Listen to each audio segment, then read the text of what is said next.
today is the introduction to my car. I think it's snowing, so let's get in the shed. It wasn't even locked, look. So here it is, all wrapped up in a winterproof cover.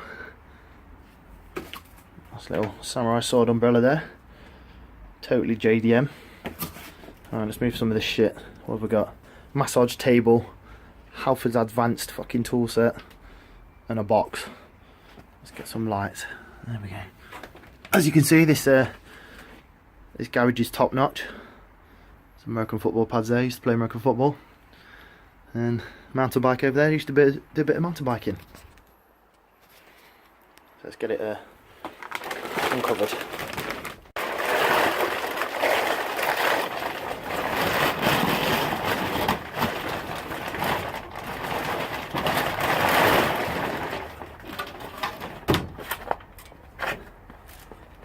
Who uses a clothes sort anymore?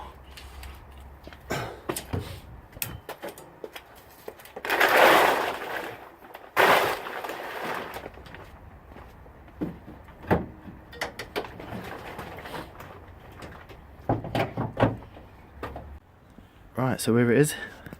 As for modifications, we'll start at the front. We have got replica can't remember what it's called, fucking intercooler. Can't remember what it's a replica of, but it's pretty big. As you can see, I've cut a big hole out the front to accommodate it. It's quite a hench front mount intercooler. Moving forward, Courier radiator, which I've attempted to polish up. Silicon hoses, silicon piping on the intake. Got K&N air filter on a Turbonetics T61 turbo. As you can see, the colour theme is red. Got power steering pulley there, crank pulley, alternator and water pump pulley. I've yet to get a tensioner pulley upgrade. That is needed. In there we've got a DM Motorsport fuel rail. I have got, I think, the 1650cc and 850cc injectors in there. Moving up, got a G-ready elbow, polished, pretty well. A bit of oxidisation there on the, forgot what it's called, intake, goes onto the plenum. Anyway, a fuel lab, fuel pressure regulator. I think we're on 1 bar. Yeah, it's 1 bar. And red theme continuing. Obviously it's single turbo. There we go, some nice strut bolts there. And heat shielding, flexi pipe for the downpipe. That goes all the way down with the heat shielding. And there is a screamer pipe and a wastegate down there. So that is the general overview of the engine. So we're coming back to the turbo again. Forgot to mention before, at idle, when the car is warmed up, I'm getting white smoke from the exhaust. Now, I believe this is because I had a aluminium mesh on the front of the turbo during last summer, and I didn't have this K&N air filter, and I think debris off the road has got in and damaged, I think, the oil seals at the back. I've got to check if there's any oil down there. I'm going to get it off. I've been in touch with Central Turbos on Fox Street, just around the corner, and they said it's about 180 for a refurb. So troubleshooting the problem of the smoke, I'm going to get the turbo refurbed first and then move on from there. Other than that, the car is okay. Touch wood. Okay, just also wanted to point out the poor condition of the bumper at the front. It has been patched up with zip ties because, well, because race car. And yeah, it's a pretty sorry sight. Some quick release thingies there, although the rubber gets cold and snaps. Anyway, moving on. I just thought I'd point out that it is snowing in February. There's the other car, the Corsa VXR. It's not actually that cold. Okay, so we are coming to the interior of the car. Oh my god, what the fuck? Can you see that? Then if you can see that, that is fucking mould on the steering wheel and seat. That's got to be like sweating out of it. That's fucking disgusting. Gonna have to do something about that. Okay, here we go. I've got a light. You can see that a bit better now. Look at that fucking mould. Maybe it's because I left the window open. I am not sure. Anyway, I'm going to take a seat inside after I've cleaned that. I might give it a clean now, so I'll be back. So here we go with the cleaning then. I'm going to use some antibacterial cleaner because fuck knows what this is. Can't be safe to eat, so I won't go licking it, hence the cleaner. Okay. Oh god, it's fucking disgusting. Spray some of this shit on. If anyone knows what it is, let me know. Just want to see. Right guys, so we're now inside the car. I've managed to get most of that shit off the wheel. Wheel could probably do with a bit of a refurb. The other seat isn't too bad. I think it's just sweat from the driver. Anyway, moving on. So as you can see here, we've got a personal steering wheel that came with the car. I think it's quite personal. This is junk. Anyway, got G-Ready Profec boost controller. So I can have high, low or off boost, which is pretty cool for any high power applications. You can't see it there, but the car has done, I think it's just gone over 100,000 miles. It was, I think it was about 80 when I got it, maybe 79,000. So it's not bad. It's only had 2 rebuilds, which is good. I've had one. Last one cost, well, the last one with the single turbo setup cost £8,000. Yeah, as you see here, we've got carbon effect on the instrument dial, going all the way down there to the ashtray, which is pretty cool. Store stuff in there. As you can see, there is a Lego man arm, because you never know when you're going to need a Lego man arm. It's actually for the Lego Deadpool here, going with the red theme. Okay, the head unit is a double DIN JVC. That's pretty cool. It plays DVDs, MP3, CDs. I don't bother with the radio, so I don't listen to that propagated bullshit. As with all RX7s, the fuel is empty, obviously. Okay, up here we have the, I forgot what they are now, the Defi. I reckon they're the best ones. The Defi gauges. You can see there. We've got oil temperature, water temperature, and boost. So that's pretty good.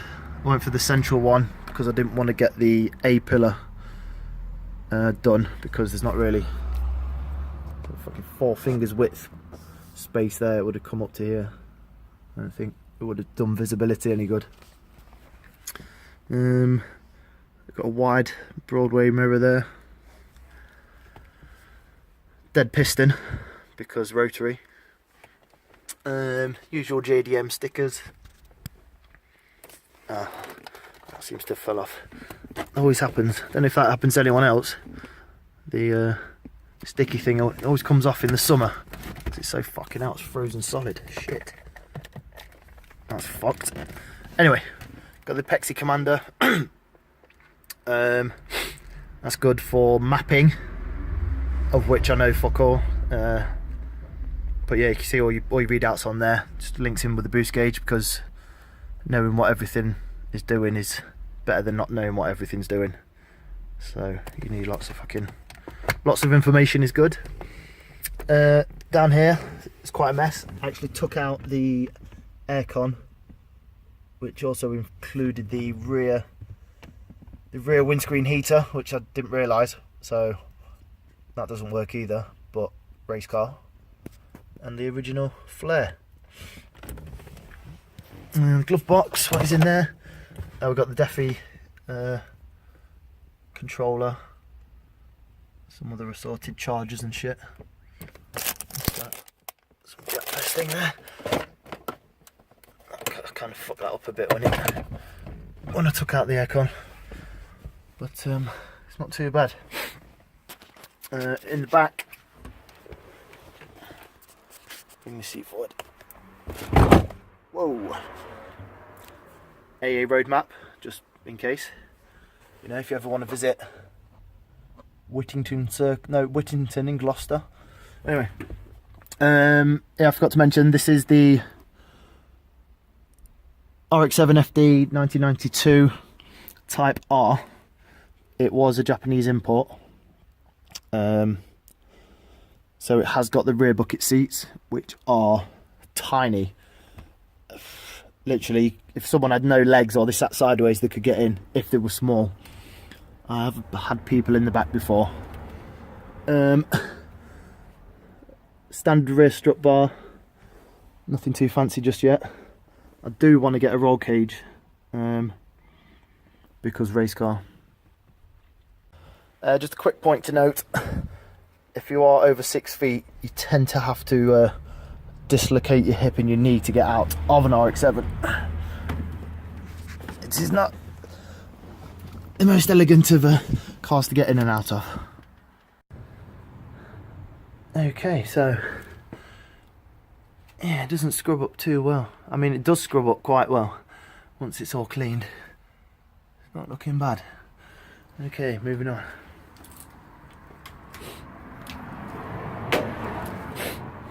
Magnetic.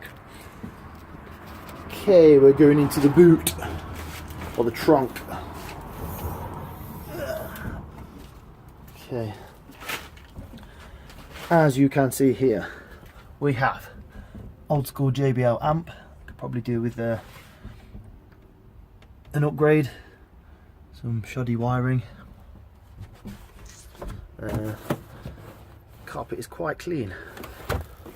And it's still got the spare tyre in there, which is good in case I get a flat. The battery has been relocated to the boot. The battery is currently flat.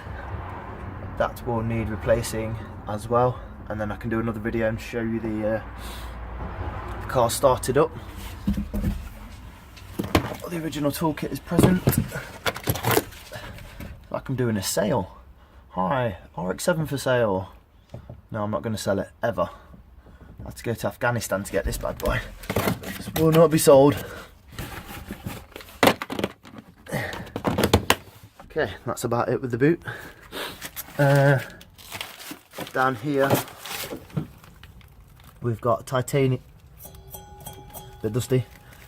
Titanium, don't know if you can see that, but it is a titanium tipped exhaust. It is decatted straight through from the downpipe we saw. I think it's alright. I think I need a bigger diameter inside to get more horsepower and the old torquage, I've been told. So I might need to get another exhaust from there in replacement of that. What the fuck? Dehumidified spider there.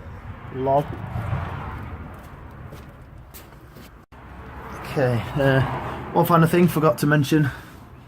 The rims are Desmond Rager Masters, made in Russia. They are, I think, one of the lightest rims that you can get. They are 17-inch rims. 18s could probably fill the arches better. However, 17s are lighter, and recommended size for speed and handling. I was going to go for a Punisher theme as well with the centre caps. Don't know whether to go for Deadpool or Punisher as a theme. Brake calipers need a bit of a refurb, and the discs need a fucking, I don't know what they need fucking polishing or some shit. You can see in there I've painted the hub. It was rusty all the time. Looks a bit better now. And the red anodised wheel nuts. Oh, and the red stuff pads. Can't remember who makes them. Who makes red stuff? Is it EBC brakes? Red stuff pads, ceramic ones. They're pretty good once they're warmed up. And the tyres on the rear are the... where is it? You can see it there, the Federal RSRs. They're pretty cool. And on the front, it's got some budget Nexen tyres. 235 45 17 at the front. I believe 275. No, 255 40 17 on the back. Oh, also, don't know if we can see it. Yeah, just in there. The coilovers are, fuck, what are they called? Just say on them. Tien, or Tien, whatever they're called. Tien coilovers. I think they're 20-way adjustable. We've got the aftermarket anti-roll bars. Also on the differential and the gearbox have a brace. I think there's a front anti-roll bar as well, and I've got purple Goodrich braided brake lines. So guys, that's the end of the initial introduction to my FD RX7, and we'll see you next time when hopefully we can start it up. Remember, it's not how you stand by your car, it's how you place your car.